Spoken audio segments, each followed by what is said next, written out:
Donc, salut mes élèves, surtout qui nous suivent à travers notre chaîne nationale Thaqafia.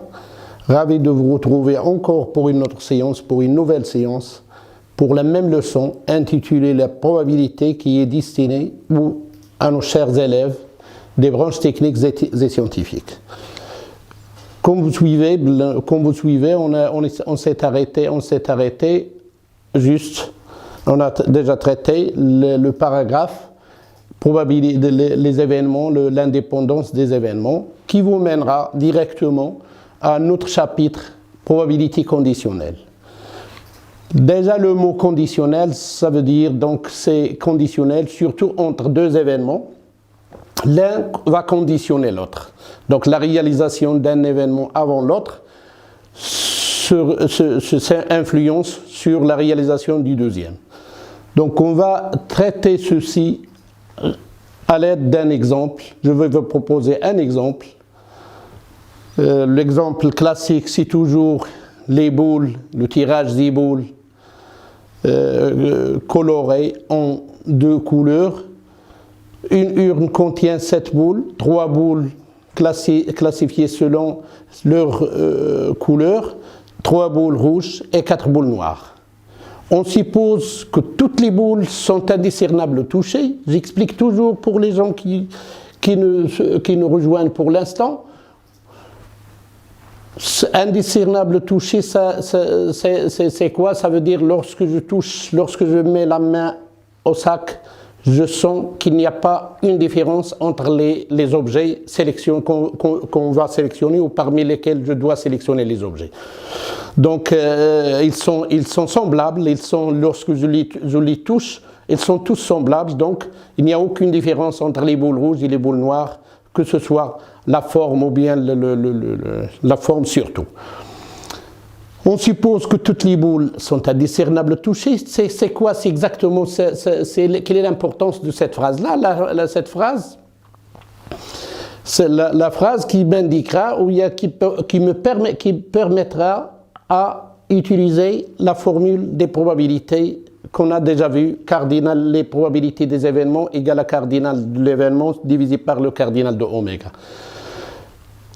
J'insiste aussi sur le type de tirage, successivement sans remise. Vous voyez, comme je vous ai dit déjà, il y a 3 sortes de tirages, simultanément et successives avec remise et successives sans remise. J'insiste sur le type de tirage, car chaque type vous obligera à utiliser un symbole bien précis, comme je vous ai dit toutes les séances, au cours de toutes les séances. Maintenant, j'insiste sur le type de tirage successivement et sans remise. Qu'est-ce que je vais tirer? Je vais tirer 2 boules. Donc, vous voyez que le 2 est coloré en vert. Il est très important aussi. Mais à cette fois-ci, donc si je veux traiter l'exercice en utilisant les symboles que j'ai déjà illustrés, donc je dois utiliser le symbole des arrangements. Mais cette fois-ci, je vais utiliser une autre manière pour répondre aux questions ou bien pour calculer les probabilités. Je vais utiliser ce qu'on appelle l'arbre des éventualités. C'est nouveau pour vous, donc je vais essayer d'utiliser donc pour donner ça comme outil ou bien comme méthode pour répondre aux questions pour les exercices prochainement. Donc si je désigne par R1, je note des événements, je les appelle de cette manière. R1, la première boule tirée est rouge. Vous voyez que je tire les boules successivement, ça veut dire la première boule tirée, donc je la laisse dehors du sac, et je vais tirer la deuxième boule sélectionnée, ce sera sélectionné parmi 6 bien sûr. Donc la première boule tirée, elle est ou bien rouge, ou bien elle est noire. Donc j'appelle R2, la deuxième boule tirée est rouge. C'est-à-dire, après avoir tiré la première, je me suis obligé de tirer la deuxième parce qu'on vous demande de tirer les 2 boules successivement et sans remise. J'appelle R2, la deuxième boule est rouge. J'appelle N1, la première boule tirée est noire. J'appelle N2, la deuxième boule tirée est noire. Donc on vous demande de calculer P de R1, P de N1, P de R1 inter N2, l'intersection, Donc, je vais encore expliquer pour les gens qui nous rejoignent pour l'instant. Donc, l'intersection P de R1 inter N2, P de N1 inter E2, puis indiquer ces deux résultats sur l'arbre. Je vais calculer la probabilité ce rapport-là, calculer ce rapport-là, et indiquer ce résultat, puis indiquer ces résultats sur l'arbre, et que représente enfin, avant de finir, que représentent ces derniers résultats, et pour finir, calculer P de N2, P de R2. Donc, comme je vous ai dit, donc, on va utiliser une autre manière pour répondre à la question. Donc, on va utiliser l'arbre, ce qu'on appelle l'arbre des éventualités. Voilà, je commence à classer les objets, parmi lesquels je dois sélectionner les deux boules tirées, qu'on va tirer. Donc, il y a 4 noirs et 3 rouges. Essayez de ne pas voir ici, d'essayer de voir seulement les chemins. Tout d'abord, je vais expliquer comment peut-on obtenir les résultats à la fin. Donc, imaginez-vous donc que j'ai un sac et je suis en train de sélectionner ces objets successivement et sans remise. Voilà le sac, donc je mets la main, donc je tire, je sélectionne une seule boule ou bien un seul objet. Donc je tire la boule, je consulte la couleur, sa couleur. Il sera soit noir, et je la note N1, pourquoi? Parce qu'il est tiré premièrement, ou bien elle est rouge, et je la note R1. Donc, c'est compris maintenant. Donc, après avoir tiré la première boule, fixez bien que la première boule, elle est noire. Donc, le nombre des boules noires disponibles ou en avant, elle est T4. Donc, après avoir tiré une boule noire, donc le nombre des boules noires devient 3 et la couleur rouge, ça reste intacte. Donc, on ne l'a pas touché. Donc, le sac, il est constitué maintenant par 6 boules, dont 3 noires et 3 rouges. Pourquoi? Parce qu'on a déjà tiré une boule noire. Tandis que lorsque je tire la première boule tirée est rouge, et on l'appelle R1, donc vous voyez bien, donc la boule est R1, le sac, il est constitué maintenant par les 4 boules noires qui ne sont pas touchées, qui sont intactes, et les 2 boules rouges, ça veut dire les 3 moins une seule boule qui est déjà en dehors du sac. Passons maintenant au deuxième tirage. Le deuxième tirage, ça consiste toujours à tirer déjà que la première boule est déjà tirée. Donc, voilà, je sélectionne la deuxième boule parmi les deuxième sac. Un deuxième sac qui est constitué par le nombre principal, le nombre qu'on avait au départ, moins la boule tirée. Donc, je sélectionne la deuxième boule parmi les 3N et les 3R. Donc, la deuxième boule, soit N, soit noire, je la note N2, soit rouge, je la note R2. Vous voyez qu'il y a 2 couleurs. Je peux avoir une boule noire ou bien une autre boule rouge. Dans le deuxième cas, donc, si j'ai la première boule tirée est R1, donc, je sélectionne ou bien je tire la deuxième boule du sac qui est constitué de 4N et de R. Donc la deuxième boule, que ce soit R2 ou bien N2. Maintenant, revenons au calcul des probabilités. Comme je vous ai dit, je peux calculer les probabilités sans utiliser les cardinaux, en utilisant le schéma ou bien en utilisant l'arbre. Le 4/7, ça veut dire quoi le 4/7? Vous voyez que le 7, ça désigne le nombre total des boules disponibles. Le 4, c'est le nombre total des boules parmi lesquelles j'ai tiré ou bien j'ai sélectionné la boule tirée. La boule tirée est noire, donc je l'ai sélectionnée parmi les 4, donc 4 sur N, 4 sur 7. 3/7, ça veut dire quoi? Donc le nombre total, c'est 7 toujours. Et le 3, c'est le nombre de boules, le nombre des boules parmi lesquelles j'ai sélectionné le premier objet ou bien la première boule, donc 3/7. Passons au deuxième tirage. Donc le nombre total qui reste dans le sac, c'est 6. J'ai choisi la boule noire, donc 3 divisé par 6, le nombre total au dénominateur. Le nombre parmi lequel j'ai choisi mon objet et au dénominateur. 3 sur 6. Exactement, également, 3 sur 6, c'est la même chose. Le nombre total, c'est 6. Le nombre parmi lequel, le nombre des boules, le chiffre, ou bien le nombre parmi lequel j'ai choisi ma deuxième boule est 3, donc 3/6. Exactement, également, la même chose. Vous remarquez que le nombre total, c'est 6. Le nombre des R, des rouges, c'est 2, donc 2/6 et 4/6. Maintenant, j'ai déjà illustré donc, les probabilités. Donc, si je reviens dans là où je peux lire tous les événements que j'ai proposés au départ. Revenons maintenant aux événements. Donc, l'événement, donc j'ai déjà illustré ou bien visualisé les résultats à travers un schéma ou bien à travers l'arbre des éventualités. Deuxième question, calculer la probabilité pour avoir R1 et pour avoir N1, bien sûr. Donc la probabilité pour avoir N1 est 4/7. C'est-à-dire, on vous décrit tout simplement la première boule. La première boule tirée est noire, donc c'est 4/7. Donc c'est facile, donc c'est 4/7. La probabilité pour avoir R1 était également 3/7. Donc voilà, j'ai indiqué ceci par des flèches. P de N1, c'est exactement 4/7. P de R1 égale à 3/7. Maintenant, si je passe aux autres événements, l'intersection de deux événements, c'est-à-dire quoi? C'est deux événements en commun. Les éventualités qui appartiennent à R1 et à N2. Ça veut dire une conjonction entre les deux. C'est un synonyme d'une conjonction entre les deux événements. Donc les deux événements.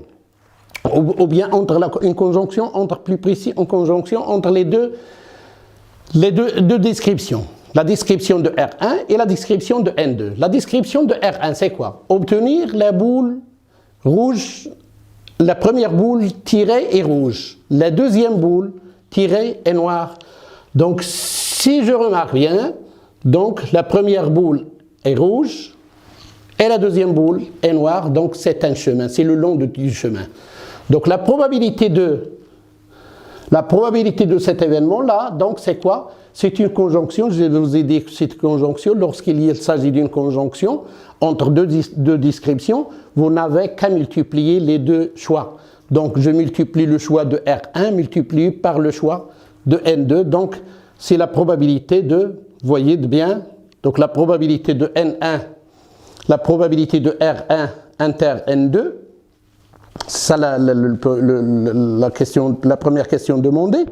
R1 inter N2, c'est 3/7. Voilà. C'est 3/7 multiplié par 4/6. 3/7 multiplié par 4/6. Donc j'obtiens, c'est le long de tout le chemin. Donc 4 3/6. Donc j'obtiens, c'est le produit des résultats des deux chemins. La probabilité de N1 inter R2, donc c'est quoi N1? C'est la première boule tirée est noire et la deuxième boule est rouge. Donc c'est 4/7 multiplié par 3/6. Donc c'est 4/7 multiplié par 3/6, c'est 2/7. Donc c'est le produit des deux résultats.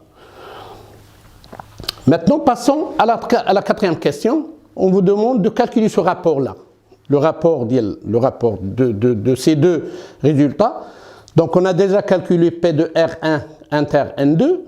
Donc P de R1 inter N2, donc c'est 2/7.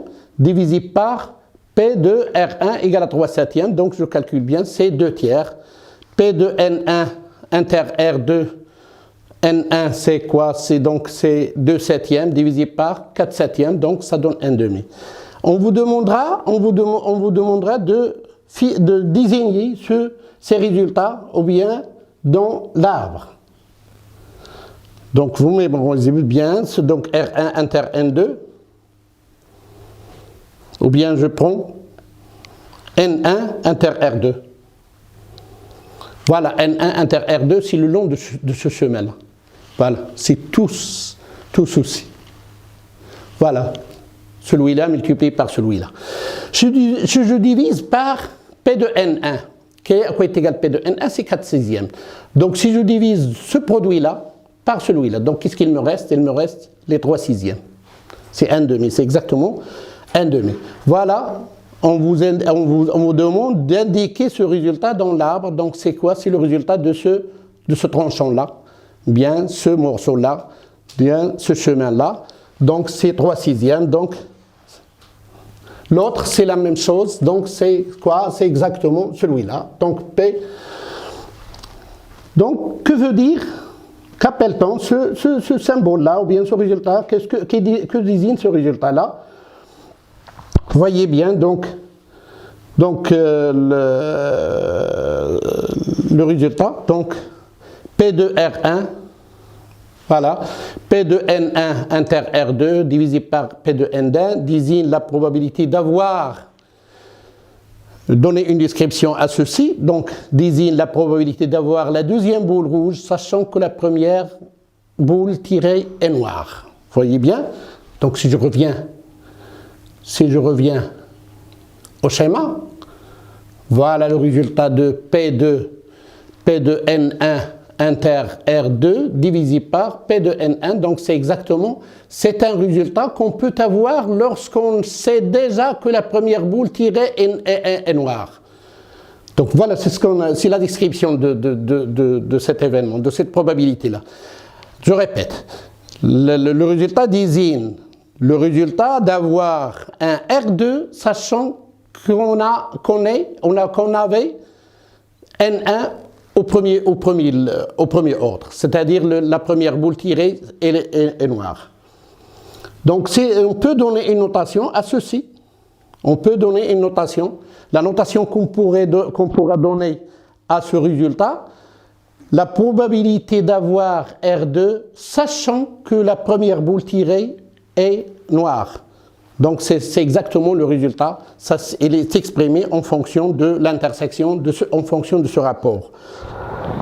Exactement, également, P de R1 inter N2 divisé par R1, ça désigne quoi? C'est une probabilité d'avoir la deuxième boule noire, sachant que la première boule tirée est rouge.